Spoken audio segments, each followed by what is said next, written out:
Hello and welcome to the Collapse Experiment. This is the beginning of what will probably be a series of stories. I'm working on compiling some short stories about the time period when I worked as a security guard. For some reason, my first couple jobs all seemed to last about 2 years. It was weird. There was, when I worked at Meijer, I was there for 2 years, high school, and I got a security job. And then it was just kind of a downward spiral after that. So,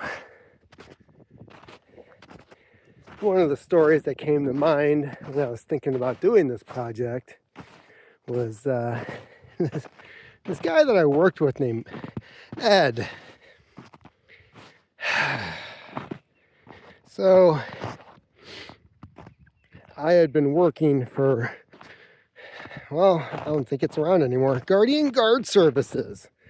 At the time, it was the oldest, longest running security company in Michigan, based out of Grand Rapids. So I was working in the Kalamazoo area. It didn't pay much, but the hours worked well with trying to go to college. Trying. So basically I was working, when I first started, I was working third shift, as people tend to when they start a job like that. And then eventually I was able to get second shift. However, there was a large turnaround at this place. So being second shift meant that if the third shift person, who was unreliable and new, didn't show up, you were working a double. And if you had class the next day, keep that coffee pot going because you're not sleeping. Now the job was good because aside from walking around a building every hour, which, let's be honest, took about 5 minutes, making sure that raccoons didn't set off alarms, then you were sitting in the guard shack, listening to the radio usually. Internet wasn't really a thing back then. I had a laptop for school, an old Gateway, if you remember those things. And I was able to write my papers and do all that kind of stuff. So at the time I was doing graphic design, so a lot of my time was spent doing homework assignments on stupid shit I should have already done in high school, like self-portraits. No, my high school was really good at making sure that certain kids that had a certain pedigree were able to take the classes that they wanted, and meanwhile I was stuck with the leftovers. So I didn't get to take any art classes. I remember my freshman year. Freshman year, I was told when we were picking my classes that even though I wanted to be a comic book artist, that, no, that's, seniors have priority. Well, that doesn't make a whole hell of a lot of sense. Why does the senior class get to pick something when it's like basically a 4-year thing? You had Art 101, Art 102, Art 103, and then, fourth year art class, right? As a freshman, I can't take Art 101 because some senior wants to take it for an easy A. That's bullshit. And then I remember getting to my senior year and saying, I want to take art. And they said, oh, no, like freshmen get to pick that so that they can take it all 4 years.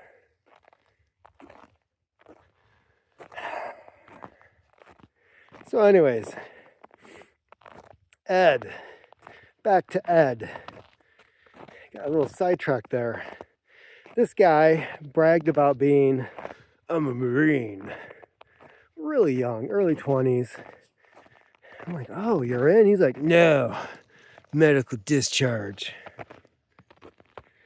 It seemed fine to me. And then all the upper management, they were all about Ed. Ed was their golden boy. Like, they had just hired this guy. All he had to say was Marine Corps. And he was in. Now, why a guy from the Marine Corps is wanting to work security in a guard shack, don't know. You'd think he'd have other more exciting things to do on his plate. But Ed and his good buddy, who was not a Marine, both got hired in at the same time. And they made sure that their shifts kind of rotated. Like, Ed would work second shift somewhere, his buddy would come in and do third shift. So for 16 hours, they had control over certain places. Keep in mind, usually when we were doing guard duty, it was a time when a lot of these places weren't even open. Like, there was one place I worked at, Knapp and Milling, out in, where's that? Galesburg. We only were there on the weekends.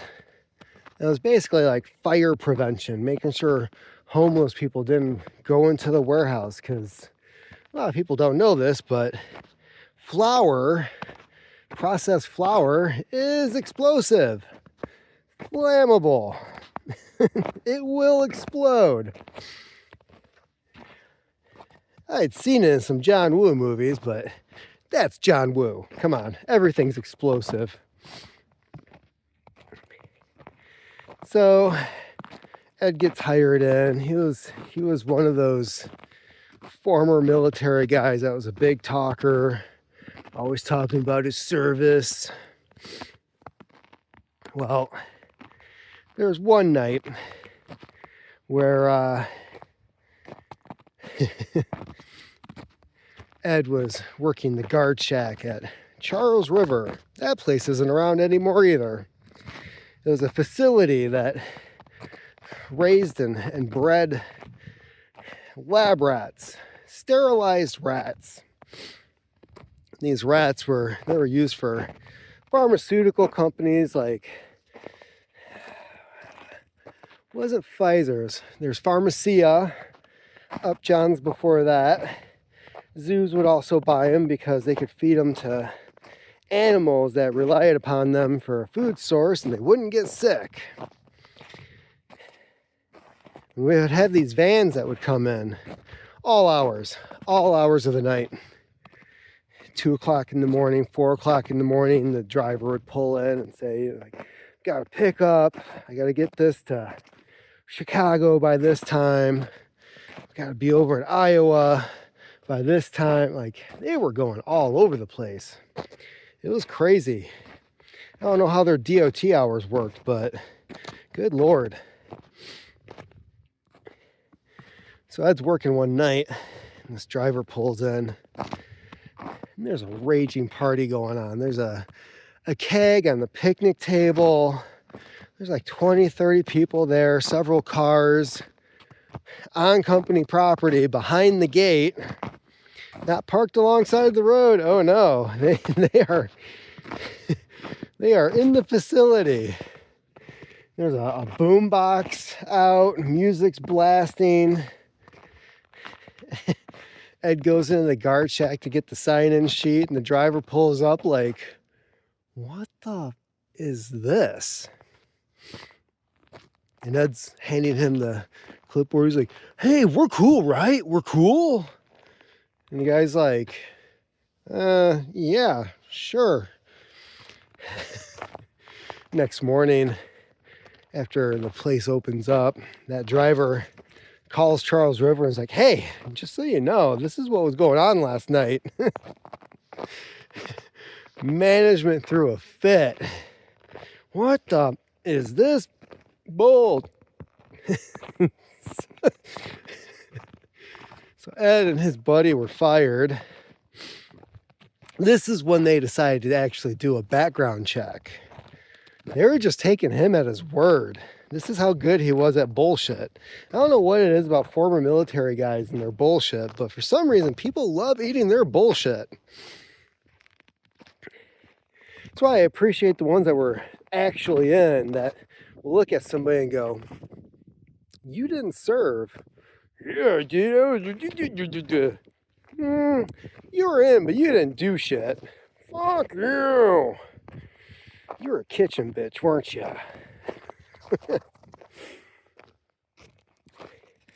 So they looked into Ed, and what ended up happening was he never got his medical discharge. He was dishonorably discharged.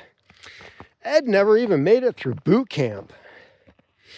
A couple weeks in, he starts getting migraines.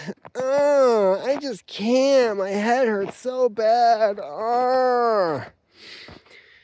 So immediately the Marine Corps starts investigating. And they're like, did he lie in his application?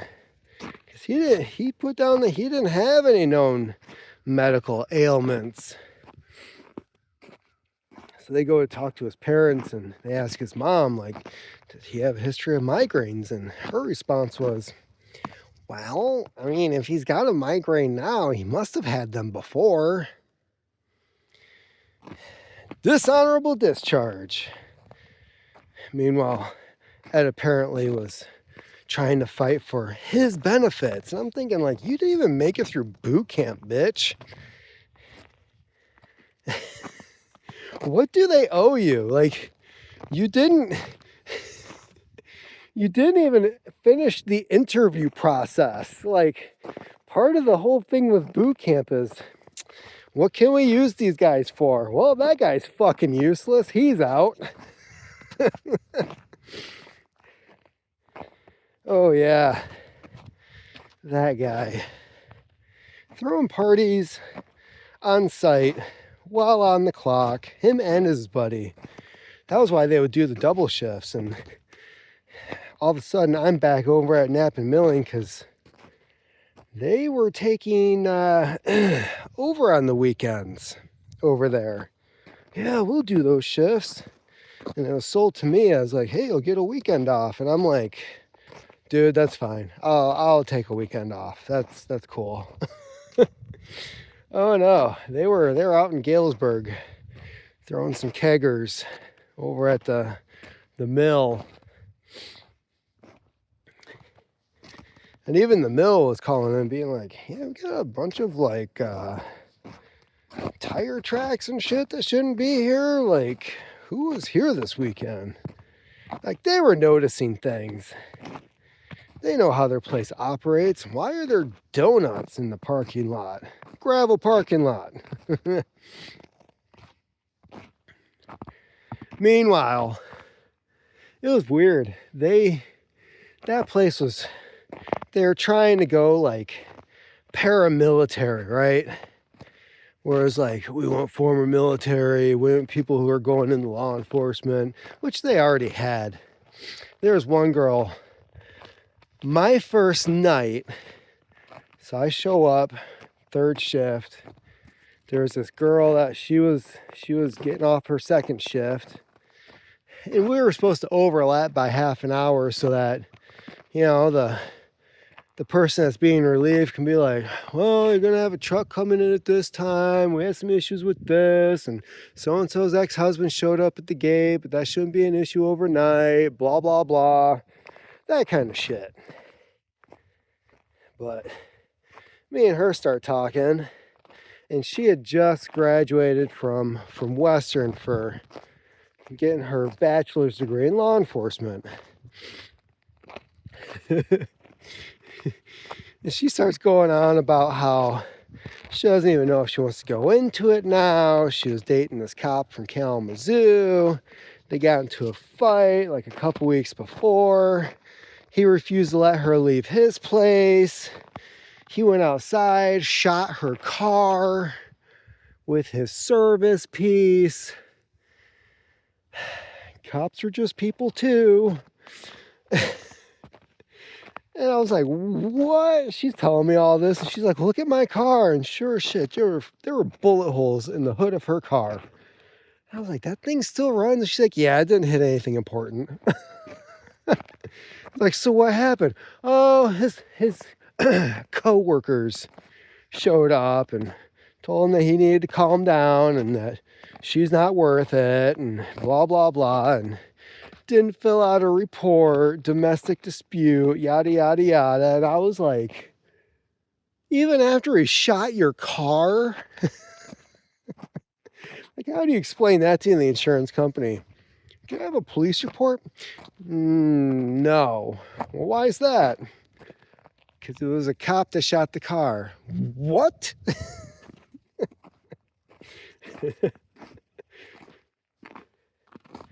Yeah, I only met that chick once, and she was hilarious.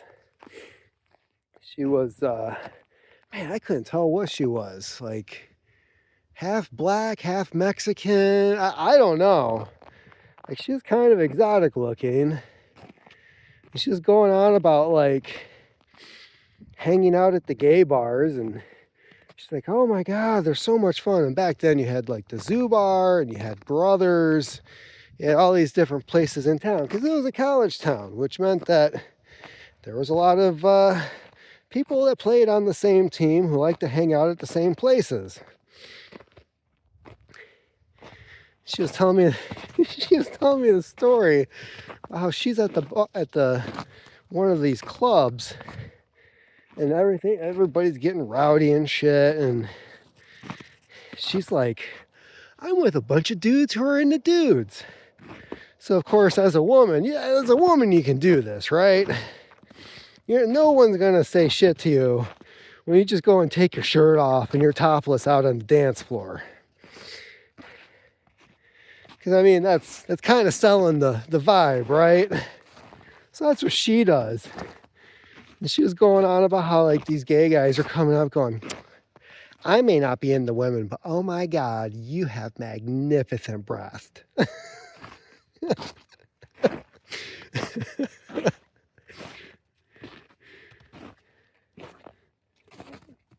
Basically, if you hadn't noticed, I tend to live vicariously through other people. The stories that I hear, it's like, this is nothing I will ever witness or experience. Oh man.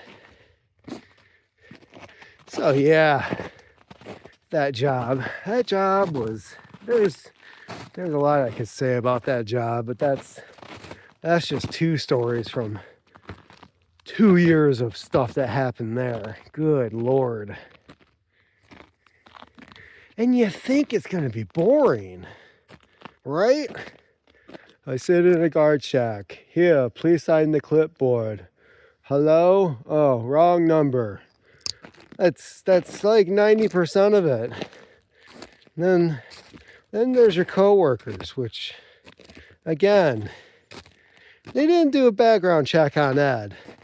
So imagine some of the other doozies that we had.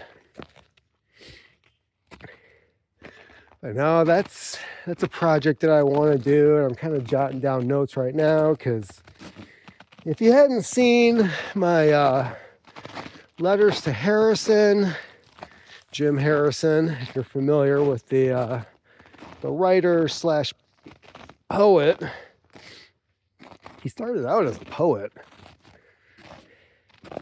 He sent some of his poems to I can't remember if it was a publisher or a magazine. I want to say it was a magazine. So he sends them in, and he gets a response. It's like, we love these, we'd like to publish them, here's a check. And he was like, I can make money doing this? So that's what he ended up doing the rest of his life. We should all be so lucky. There's other people I know that have stories like that, where they just casually land into this job that is total security.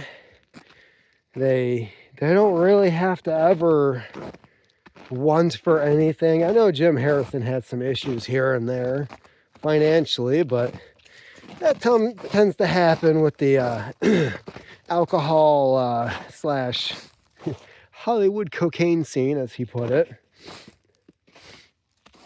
You tend to do stupid stuff when you're making a lot of money.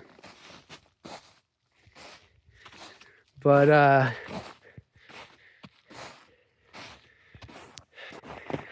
no, there's one book that he wrote. He was fascinated by this Russian poet named Yenisey. Never even heard of the guy until I got into Jim Harrison. And he received a portrait of this guy from one of his friends that he kept on his writing desk. And at one point, he wrote a series of 30, it was supposed to be letters, but they were deemed poetry, to Yenisey, who was already dead, but it was him imagining if they had a correspondence, or like, what would he say to this guy if he was still alive, right? So I got the idea of, like, this was after Jim died.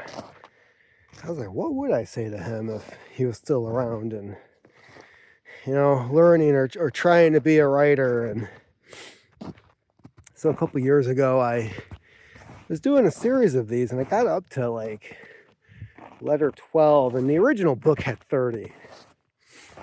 And there's 30 letters that he had written to Yenisey that were collected in this book. The book itself is only 60 pages long,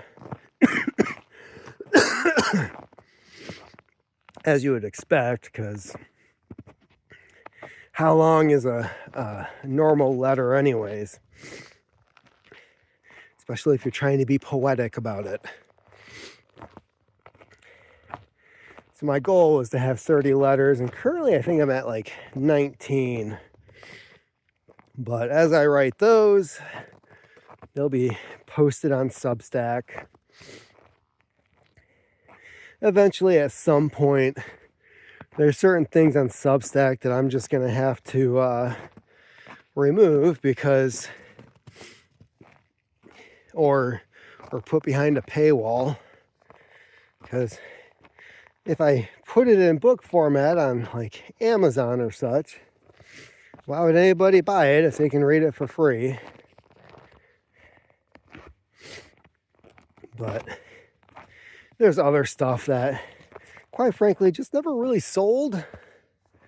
Like My Year as a Degenerate Cook. That series is on there. Golden. When I was working on that TV project over in Seattle. I'd like to finish Letters to Harrison and put that out. It was one of those things where I actually got some feedback on my old website, which was thecollapseexperiment.com, where I originally was posting it, and apparently people were doing searches for Harrison. And all of a sudden I have people commenting and asking me questions and making comments about how, like, oh my gosh, I just found his books, and then I found out that he had died. And to be fair, his wife had just died like 6 months before. So there's a good chance where he was just like, don't really feel like sticking around much longer. He always had that raspy voice. He had that one eye that was messed up from a childhood accident. People always wanted to have like some grand story as to like, did you fight a bear? Hunting accident? Nope. Kid poked me with a stick. Shoot your eye out, kid. So yeah, After I'm done with Letters to Harrison, I'll start the from the guard shack, because you can well imagine some of the stuff that just freaking happened on that job. It was weird. It's really weird. And then I finally left after 2 years. They were making this big deal about Ed and all that bullshit. They didn't learn from that experience. You had to learn to adapt to your environment. So like the mill, we're guarding the mill even in the winter. And with the mill, you had a route. It took about 15-20 minutes.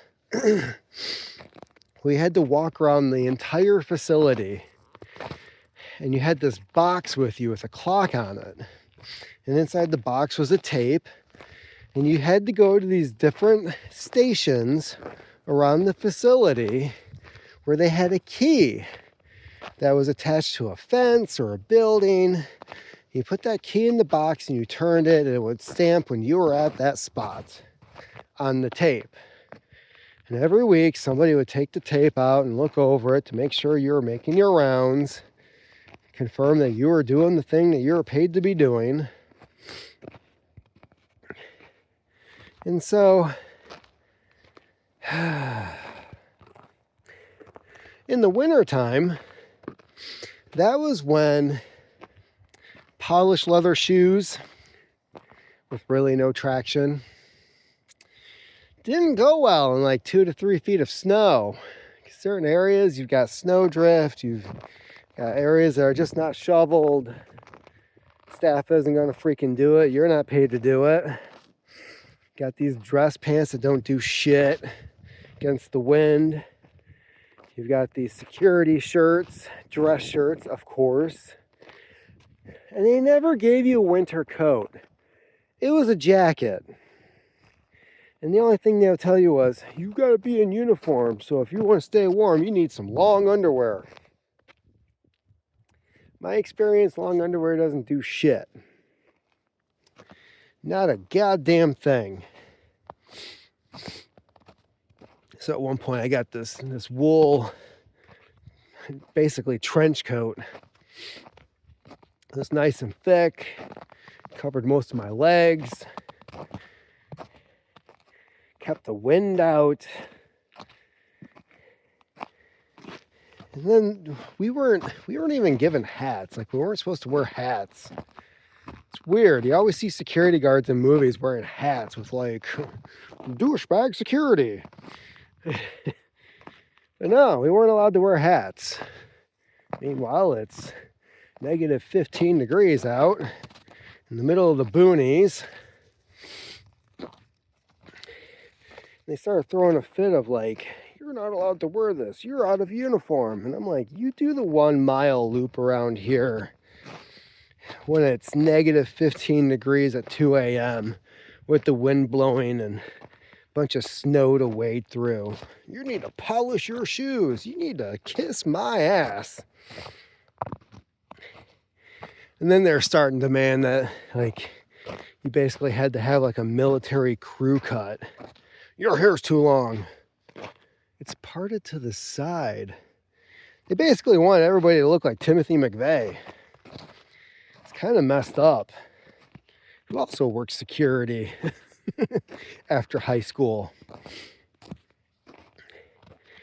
But that was my last straw. They were like telling me like, you need to cut your hair or you're fired. You can't wear these shoes. In the summer out at the mill, that was the issue, right? The guard shack, you've got a heater, you have an air conditioner, like you can wear the uniform and you're going to be comfortable, right? You're out in the middle of like nowhere in a glass box, but you're also out of the elements. But at the mill, that was where I had issues. So they come out one day and they tell me I'm not presentable, my hair is too long, goes against dress code. I'm wearing sneakers because in the summertime, everything is dust. Everything is dusty. They basically expect you to do your rounds, come back and like polish your shoes every time. And I'm just like, I didn't join the military. I am here for a $7.15 hourly pay rate. Like, you don't pay me enough to give a shit about this stuff. There's loose gravel everywhere. You're climbing on stuff. It's not some place where dress shoes are appropriate for the environment. You're wading through these puddles that are filled with grain, where shit is fermenting. Raccoons come over the train tracks to get drunk every night. Seriously, that's actually a true thing. It's not everything gets siphoned into the mill. And they're like, you can't wear these shoes. And I'm like, so you want me to spend money on a haircut? Well, that's 2 hours of work, because it was like 12 or 15 bucks to get a freaking haircut. And I didn't want to get a haircut. I'm sorry, I'm not your property. And nobody had an issue with this for the last 2 years until this dumbass showed up. And this was one of those guys that was like, it's the greatest thing on the planet. And then he's bitching about my shoes, and I'm like, well, if you want me to wear certain shoes, perhaps you should provide them. No, it's your responsibility. You need to pay them. You don't tell me how to spend my fucking money. Like, you pay me to be here from this time to this time. You do not tell me how to spend my money outside of working here. Bullshit. You already gave me a uniform. I don't see what the problem is. If you're so fucking adamant about it. So I ended up putting in my 2 weeks. I ended up quitting. Got the hell out of there. And it wasn't long after that. They were trying to expand into the armored car service, which didn't go over well, probably because they weren't hiring reliable people. And I don't know if it was around the same time or not, but the Charles River facility, that closed. Like, everybody I knew that worked there lost their jobs, and quite frankly, a lot of them were assholes anyways, except for one guy. There's one guy that worked there, second shift. I liked him. Everyone else is kind of a prick. I'm better than you. You smell like rat shit. I make more money than you. You make $13 an hour, smelling like rat shit. You're supposed to shower going in, shower coming out. You always smelled like rat shit. It was freaking gross.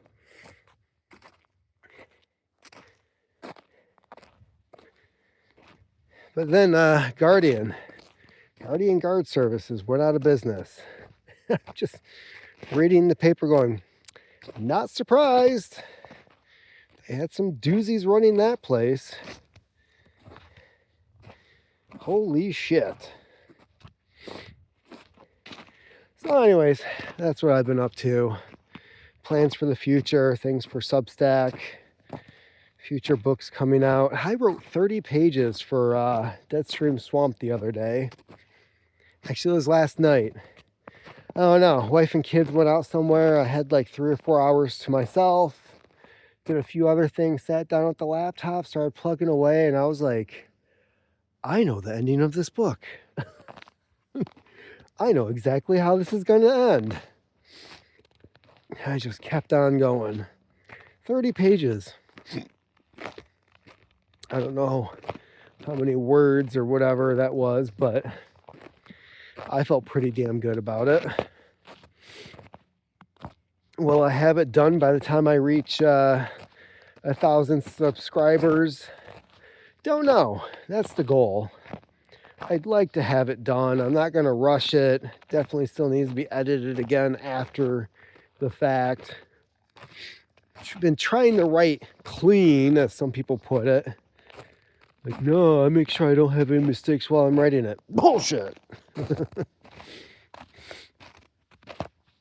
But no, that's what's going on there. So that's plugging along. My goal is to actually have the first draft completed this week. I'm going to make that as my goal. And hopefully scheduling and the weather and everything will coincide with that. There's still some things I need to get done around the house. Is there any way to survive without sleep?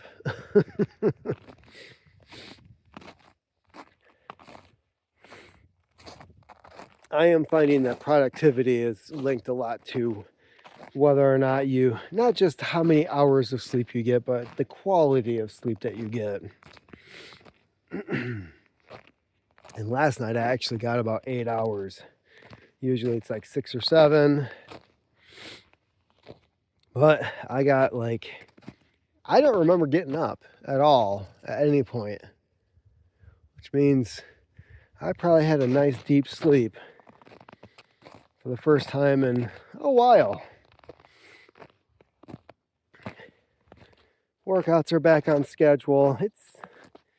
It's been a decent weekend, so I will say that. Not like last weekend. Total opposite. Shit's getting done. Everything seems to be going fine. Communication is back on track.